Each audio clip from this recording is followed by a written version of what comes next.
When Japanese bombers appeared in the skies over Pearl Harbor on the morning of December 7, 1941, the U.S. military was completely unprepared for the devastating surprise attack, which dramatically altered the course of World War II, especially in the Pacific theater. But there were several key reasons for the bombing that in hindsight make it seem almost inevitable. Before the Pearl Harbor attack, tensions between Japan and the United States had been mounting for the better part of a decade. The island nation of Japan, isolated from the rest of the world for much of its history, embarked on a period of aggressive expansion near the turn of the 20th century. Two successful wars, against China in 1894–95 and the Russo-Japanese War in 1904–2005, fueled these ambitions, as did Japan's successful participation in World War I alongside the Allies. During the Great Depression of the 1930s, Japan sought to solve its economic and demographic woes by forcing its way into China, starting in 1931 with an invasion of Manchuria.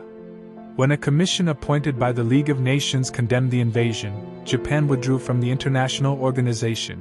It would occupy Manchuria until 1945. In July 1937, a clash at Beijing's Marco Polo Bridge began another Sino-Japanese war.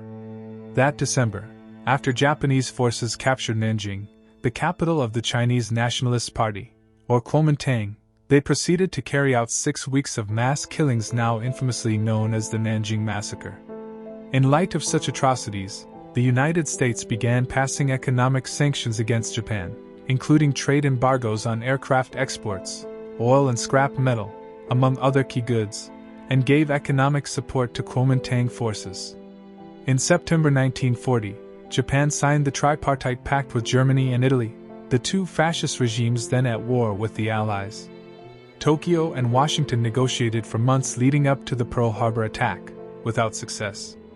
While the United States hoped embargoes on oil and other key goods would lead Japan to halt its expansionism, the sanctions and other penalties actually convinced Japan to stand its ground, and stirred up the anger of its people against continued Western interference in Asian affairs.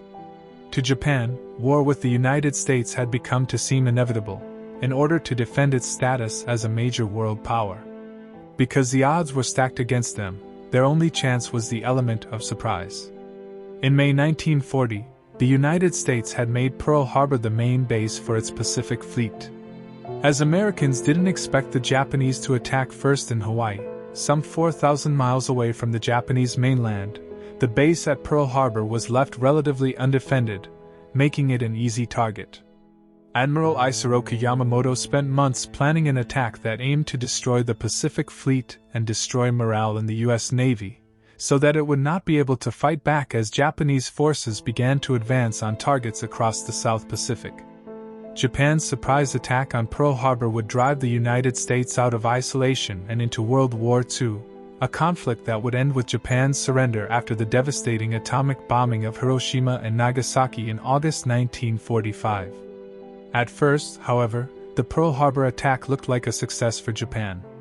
Its bombers hit all 8 U.S. battleships, sinking 4 and damaging 4 others, destroyed or damaged more than 300 aircraft, and killed some 2,400 Americans at Pearl Harbor. Japanese forces went on to capture a string of current and former Western colonial possessions by early 1942, including Burma, British Malaya, Singapore, the Dutch Indonesia and the Philippines, giving them access to these islands' natural resources, including oil and rubber. But the Pearl Harbor attack had failed in its objective to completely destroy the Pacific Fleet. The Japanese bombers missed oil tanks, ammunition sites and repair facilities, and not a single U.S. aircraft carrier was present during the attack.